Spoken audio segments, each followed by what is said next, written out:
Yes, welcome along to episode 18 of Upping The Ante in association with Bet365 with David Jennings and Gavin Lynch, counting down to the 2020 Cheltenham Festival. And there is only 1 week to go. Yes, this is our second last show. And do not forget that we have a special extra show just for you the day before Cheltenham. Yes, check us out next Monday with 24 hours to go until the Supreme Novices Hurdle. Gavin, how are you? I'm not too bad, Dave. We're getting there, Gavin. We're getting there. Not long to go now. 7 sleeps. I'm not happy with you. Why? What did I do now? You did the dirt on me last week. Did I? Sorry. Gavin Lynch, the Upping The Ante expert, was on What a Shout in the Racing Post. How was she? She was good. Dave Orton and Richie Johnson and Gavin Sheehan, nice fellas. But most important of all, I got to play a game of pool against Dave Orton and a game of table tennis against your pal Paul Keeley. What a table tennis player Paul Keeley is. He is some boy. I got the shock of my life. Yeah, he's deceptive. Like, by looking at him, it doesn't scream table tennis. No, it screams drinking kind of. He's like a contortion serving, isn't he?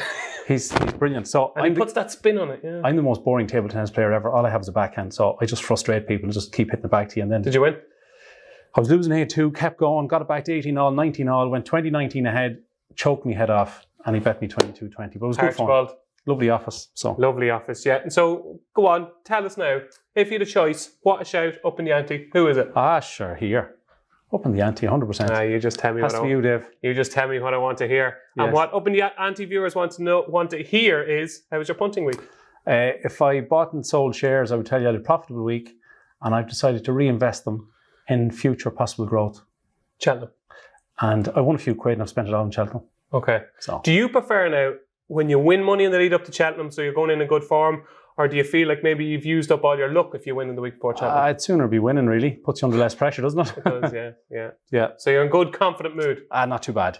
You just see what happens. And speaking from now, which is Tuesday, it looks like, fingers crossed, toes crossed, touch wood, that the Cheltenham Festival is going to go ahead, according to Betfair anywhere. And Betfair knows everything. I think it's 5s on at the minute, but Big Bad Boris came out with a good news yesterday. So come on, Boris. The one thing that was giving me a lot of hope over the last, say, week or 10 days was that, to call off football matches, concerts and, say, race meetings would be a little bit pointless if 2 million people use the tube every day. So that's going to be harder for people then. Yeah, our very own editor, Richard Forrestal, did say this in his column. Did he? Yes, he did. Now, I know one is essential and the other is just a recreational activity, and the other thing I'll say is 10 days ago I was very worried about it because I have children, so obviously you think of them first, as you will hopefully in due course. You think of them before Cheltenham? Yeah, no, but don't believe that for a second. And but the more I read about it, the more I'm relaxed about it. So I think we'll be fine. Get through the end of April, get through to the summer, and they'll have vaccines and all that by Christmas. All systems go? We'll be fine, yeah. Okay, we may as well kick on with the show. Okay, Upping The Ante viewers, after the phenomenal success of the offer last week, we're going to extend it. Yes, Upping The Ante viewers, you can get a half-price subscription to the Racing Post Members Club with the code UTA50. UTA50, sign up and you can become a member of the Racing Post Members Club. So let's kick off with our questions from the crowd. And the first question this week comes in from Racing Commentator on YouTube, who could be anybody. And Racing Commentator wants to know, can we see past the top 3 in the market for the Queen Mother Champion Chase? Because Racing Commentator thinks that this is a very similar field to last year's Champion Hurdle, where we couldn't see past Apples, Jade, Lorena and Bouvardere. And look what happened, Esberdalen won. Yeah, no. Last year, probably a fair point to make. Apples Jade was 7-4, Bouvardere 11-4, Lorena 5-2. Lorena possibly burst, I don't know. She did a Christmas. Bouvardere fell. Apples Jade ran like sometimes mares can run. The winner, Esberdalen, had won 7 out of 8. It was very, very unexposed. So there was a chance that it could have been a superstar. Whereas you look at the 4th and 5th favourites in the Champion Chase, Dynamite Dollars, Politolog and So Royal, we know how good they are. There's not a chance of them jumping to the next level, I don't think. So to me, it's a 3-horse race, yeah. Okay, who's going to win it, Gavin? Stop, leave me alone. Don't know. Okay, time for our next question. It comes in from Jade Wood on YouTube. And Jade wants to know, after Marie's Rock has been pulled out of the Mayor's Novice Hurdle, Gavin, what do you think of the chances of Manila Melody, currently your favourite with Bet365? Yeah, I think she's around 11-4. She's definitely entitled to be favourite. She's 3 out of 3 over hurdles. She won over 2.5 in Cork, 2.5 in Punchestown. The inside track probably didn't suit her. They went slow that day. The last day in Feria, she was very good.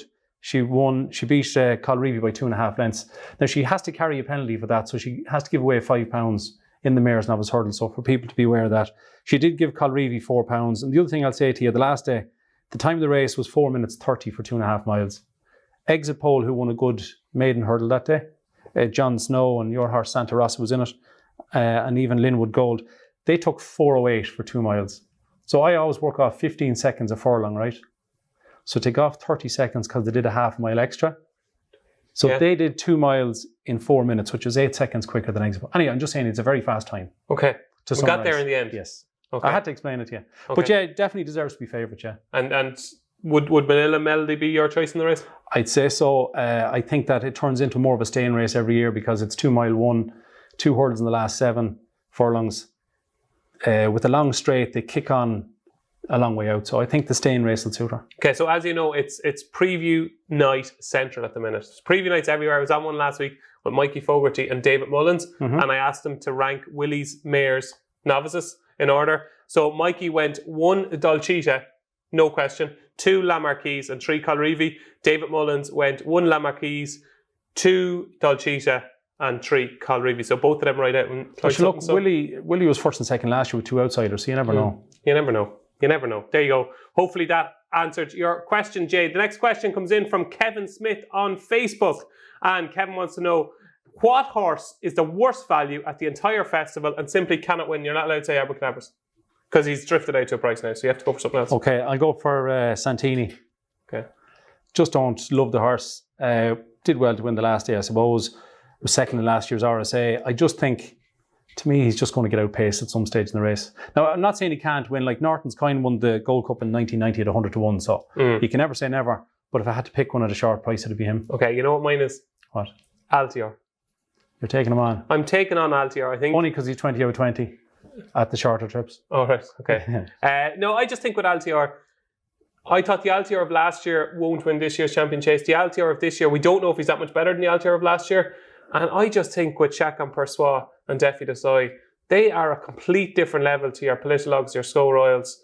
And I think he's going to struggle to beat both of those. So as Austin Power said, that train has sailed? I think so. Okay. Yeah, so Altior is the worst value of the entire meeting, according to me. I know that's controversial, and he's possibly one of my favourite horses of all time, but... Just to finish on Santini, one of the reasons I don't like him is, for example, Alboom Photo won over 2.5 and Tremor twice. I just don't think he'd be able to do that. Delta Work beat Larichburg and Fairyhouse last year in the Drinmore, say 15 months ago. Correct.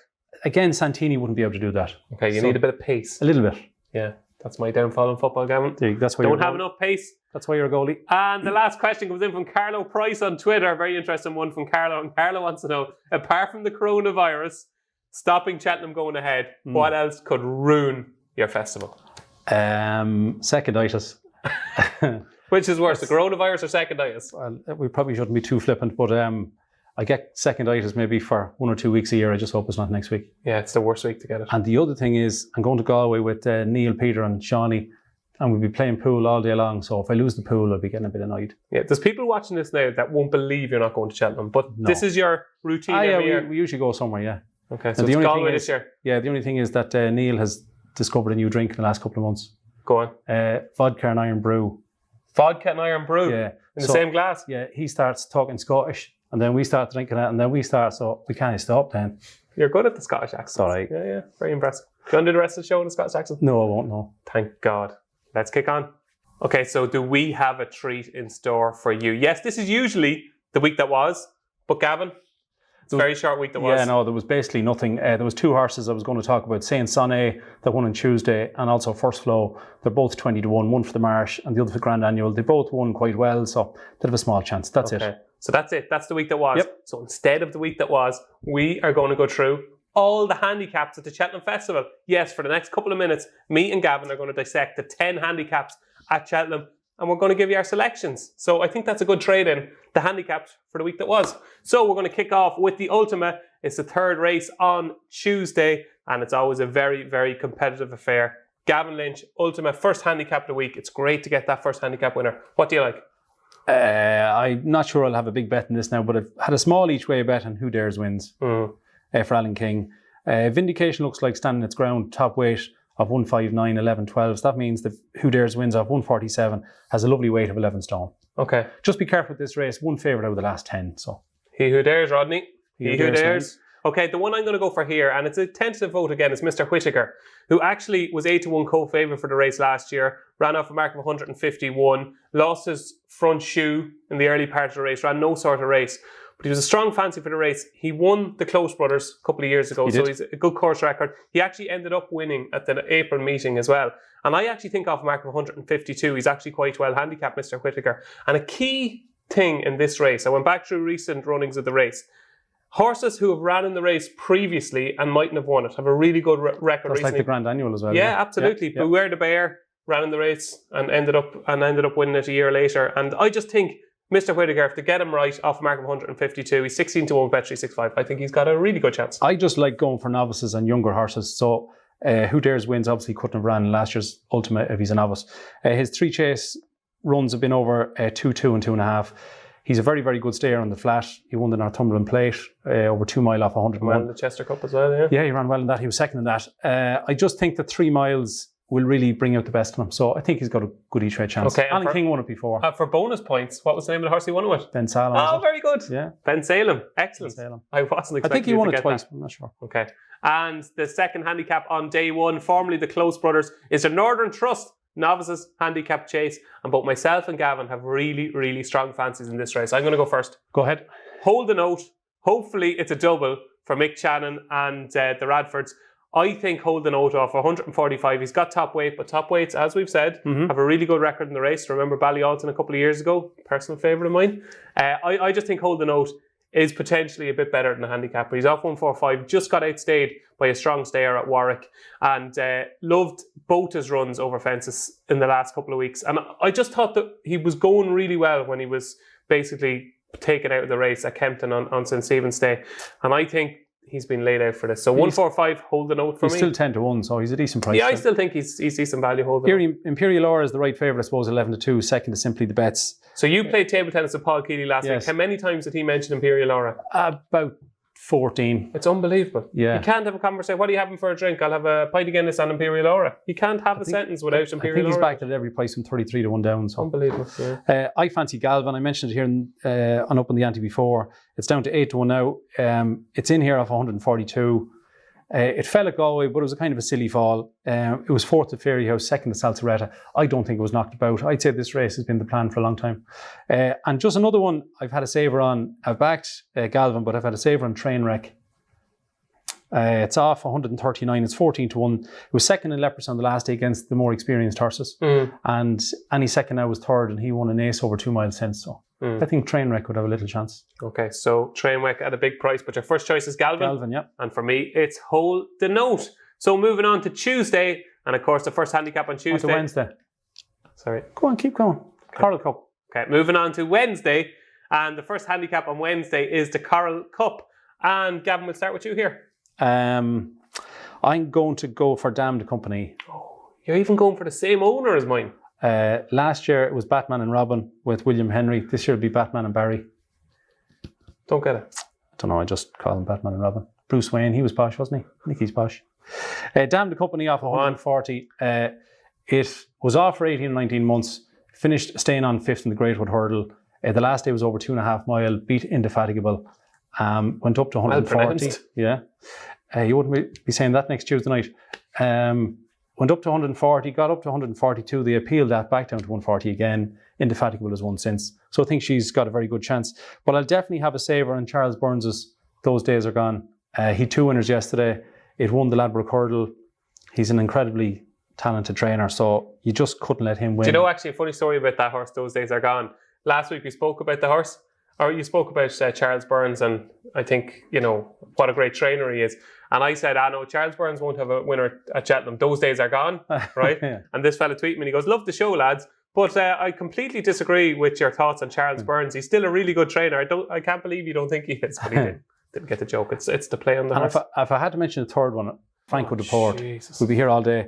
He's a nice horse. He'll like to go here at the county. Anyway, I'll go for Damned Company, saver on Those Days Are Gone. So you mentioned 3 and you still haven't tipped the winner. Go on. Birchdale, grade 1 chaser in the making, will go very close here for a mark of 146. Apparently he worked extremely well last week. Okay.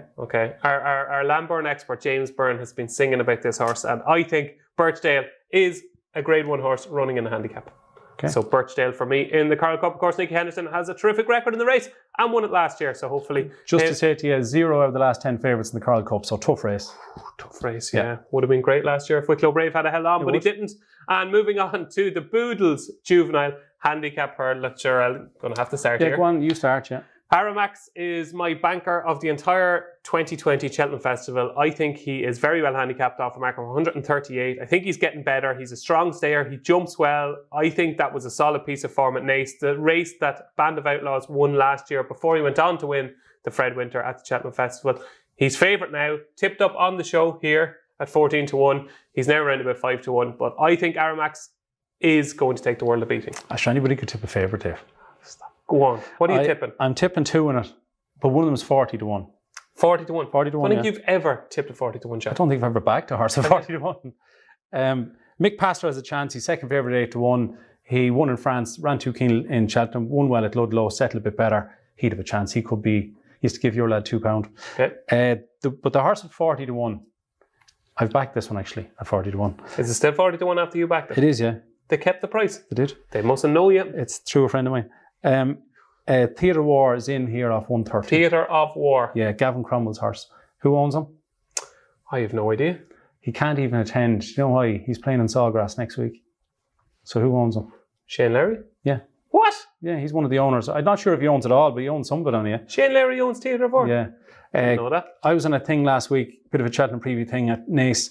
Gavin Cromwell spoke to the crowd and he said he doesn't bring a horse over for no reason. And he says the Theatre War... I hate that shit. Yeah, anyway, he said that the horse hasn't run since Christmas but has improved tons since then.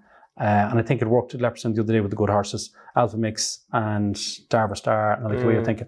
But I think at 40-1, I could see him going off maybe 14s or 16s, but I could see him definitely being placed. Okay, that's Theatre of War. And in that piece of work, apparently, Darver Star stretched away from the rest of the pack. Okay. Mightn't be that good news for like the way you're thinking, would it? But still, your man's a champion hurdle horse, not too bad. Okay, fair enough. That is the Boodles and the Pertemps final we're on to next. Interesting race. Who's going first? You can take it away, sure. I fancy Relegate and Phoenix Way. I've tipped the two of them up on the show. Relegate's in here off 137. Phoenix Way is in off 140. And speaking of Paul Keeley, he said that he was at a London gig the night before and Jessica Harrington was at it. So was Henry de Bromhead.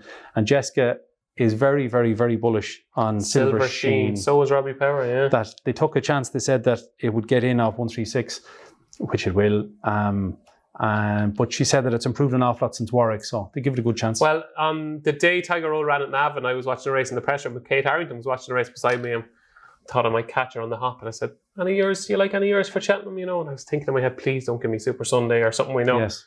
And straight away, bang, Silver Sheen. Best chance by a mile. Yeah, they reckon that it's improved a lot, so that's one to consider. But it's a very open race. Yeah, look, I fancy the Storyteller. The English Handicapper is at £7. He's up to 149.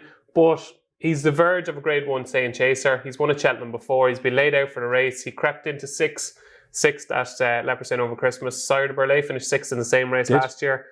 I just think he's the best horse in the race and he's not going to have top weight. Okay.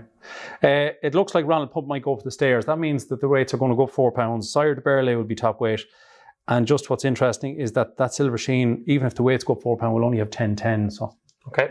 Interesting. That is the Pertemps final, which I had a rant about in today's Racing Post because it's a joke of a race. Why? Because it's a joke. You can't finish sixth and creep into sixth and celebrate it like you've won the race and say, oh, that's great, we've great chance at Cheltenham now. Sure, it's true. I think that, no qualifier winner has won the final, have they? 2 in the last 20 years. Yeah, okay. Only 2 in this 6 qualifiers. So there you go. That's my rant about the Pertemps final. I think it needs to be changed. First and second in the qualifiers definitely qualify, I think. Then the highest rate of thirds. That cuts out all the... Cut the messing out. Cuts out all the call it messing. Okay. The Brown Advisory Plate. Now, I think I found one here. Go ahead. Bellamy the Pixons is the horse that I think could be really well handicapped. He is 140 now. He ran a cracker in the Bet Victor Gold Cup when he missed a break off 146. Venetia Williams has a terrific record in this race. And I think in Venetia's head, I remember winning with Idle first a long, long time ago. I think in Venetia's head, there's been 2 targets this year. Bet Victor Gold Cup, missed a break, didn't go according to plan. If you remember, Cepage was a leading fancy for the race, didn't go for it. They went for which Bellamy the Pixons. And I think this has been the plan ever since. And I think it's too big of a price. Bellamy the Pixons. You were saying earlier it's been dropped. from that day. To 140. From what, 144? It was 146. Okay. I'm going for the boring favourite, but it's 9-1 the field. So it's Sure, not too anybody bad. could tip a favourite. Simply the bets. Now, it's going to be fingers on the buzzers if Imperial Aura runs a cracker in the Northern Trust. Would you be thinking about that? I would. If Imperial Aura wins the Northern Trust, you have to go back simply the bets because it beat it the last day.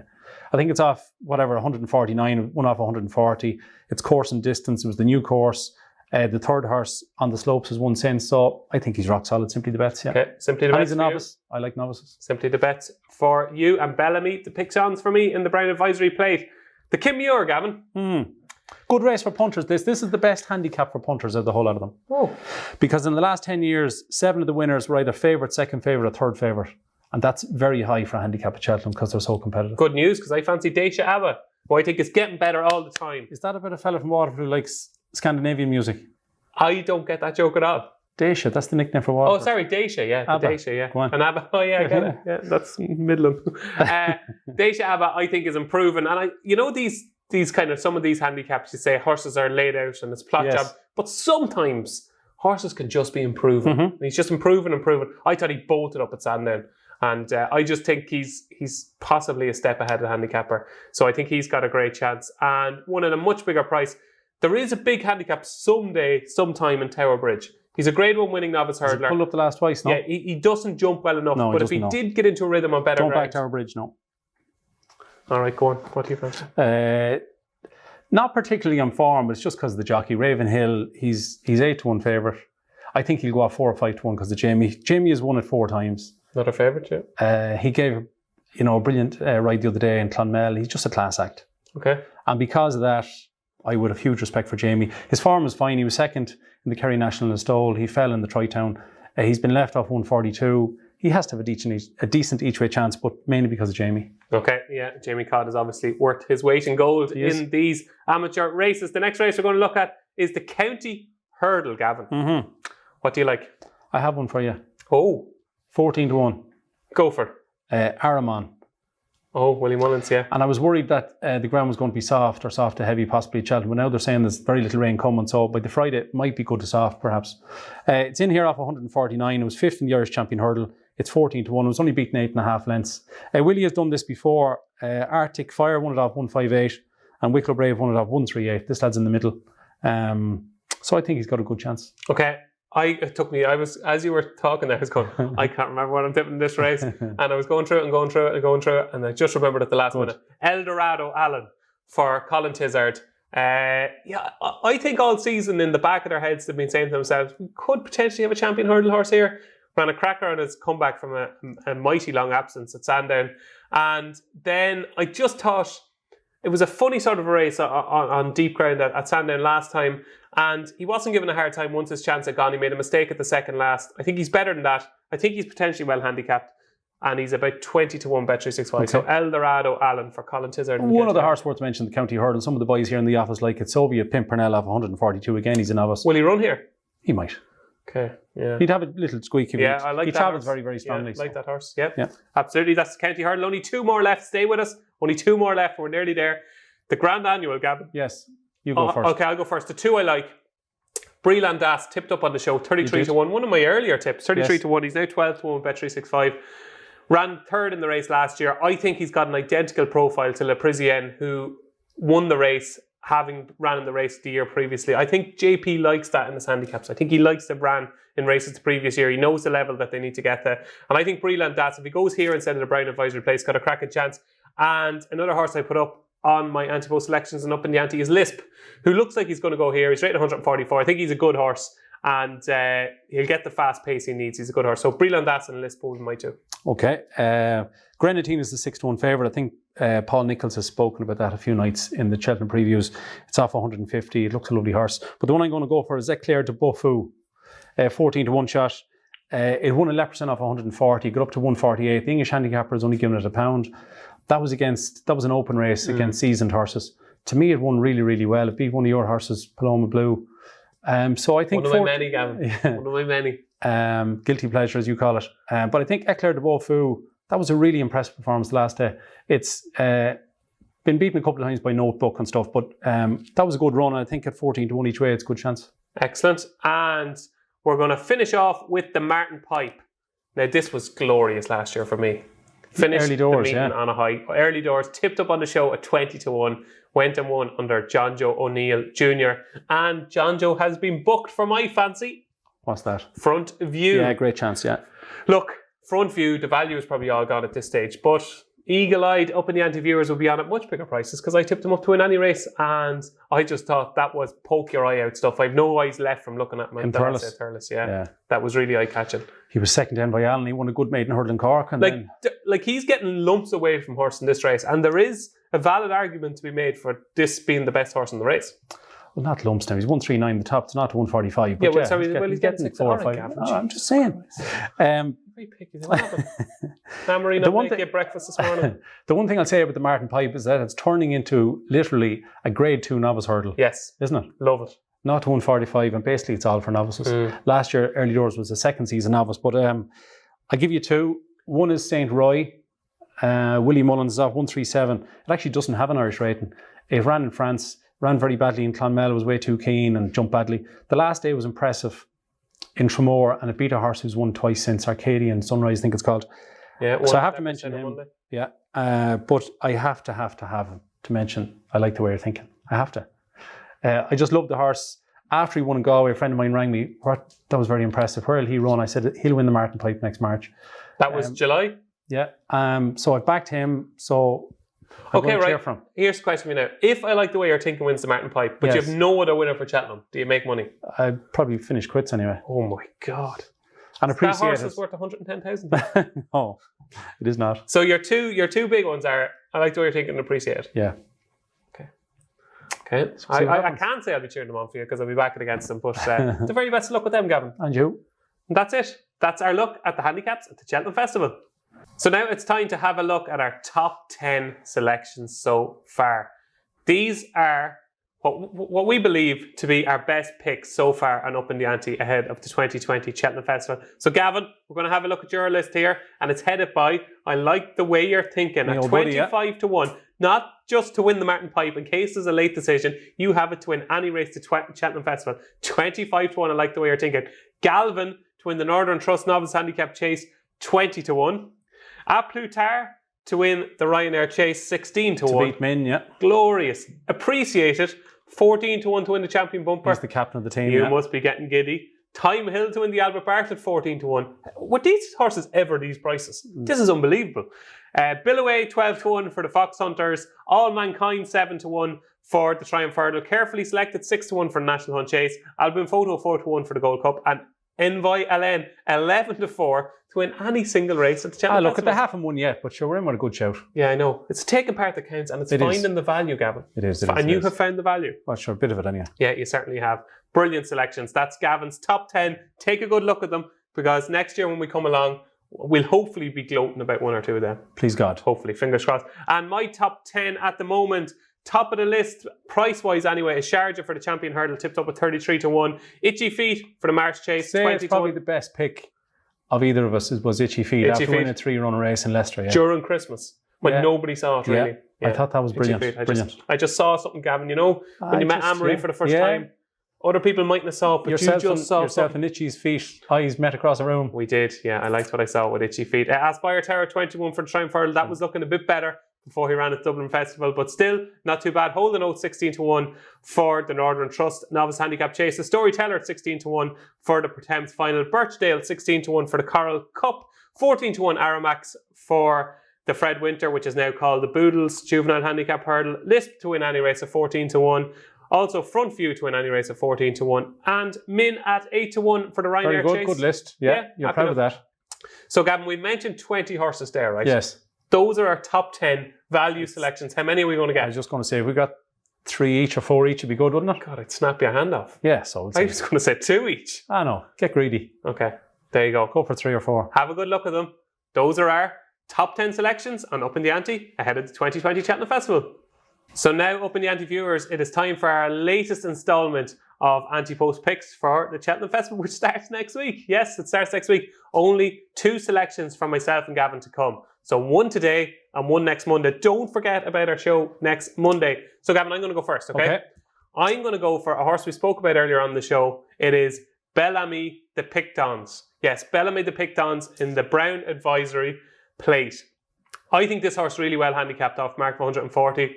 Venetia Williams, terrific record in the race. Won it 3 times in the not so long time. Like in the last 20 years, she's won it 3 times, which is a fair record for Venetia. And I think this horse has been laid out for this race. Ran a cracker to finish 4th in the Bet Victor Gold Cup earlier on in the season. Missed a break at the start, was held up out the back, made eye-catching progress down the hill. And I just love the way he stayed on. He is down from a mark of 146 to 140. And I think more prominent ride, if he gets into a rhythm early, I think Bellamy the Pictons could have a great chance in the Brown Advisory at, what day is it? Thursday. Brown Advisory, Bellamy the Pictons. That's my latest pick. Over to you. The horse I'm going for is also 140. We mentioned it earlier on, Dame de Company had 4 runs in France, had 4 runs for Nicky back in 27 and 18, including a win at Cheltenham over 2.5. It then was off for 19 months. Was quite an eye-catching 5th, I thought, in the grade wood, staying on over 2 miles, totally the wrong trip. The last day it beat Indefatigable very easily. Well That's done. Twice the one day. 4.5 lengths. That was off 132 and up to 140. But because Indefatigable won since, it went up again to 142. Nicky appealed it back to 140. So the point I'm making is, if they ran against each other, say today or tomorrow, there was £8 between them that day, there was £5 between them. They'd be on the same ratings if they ran against each other now. So that means I think Dame de Company is well handicapped. And what was the name of the horse Dame de Company beat? No, I'm not saying it again. Go on. 3 in a row, we get the hat-trick. Indefatigable. One thing to allow, but like even relegate who's a mare and Dame de Company, when you see the lower ratings, you think, oh, that's really low, but you have to allow that their sex allowance is built into the rating.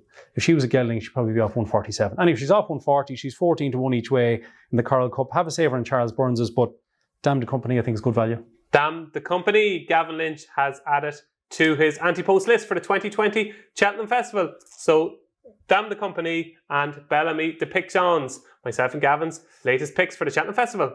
So Gavin, guess what? What? That's it for this week's show. And guess what? There's only one more show left. Yeah. Only one more show left. Upping the Ante fans, do not miss next Monday, where myself and Gavin will be talking about the Tuesday at the Cheltenham Festival. We will have the final declarations and we'll be talking about what horses we think are going to win all those 7 races on Tuesday.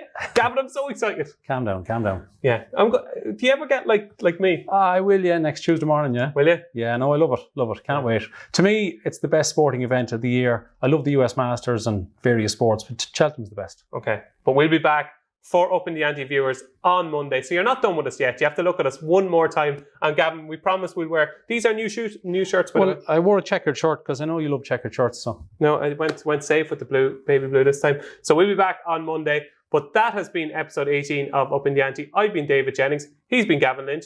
Thanks for watching.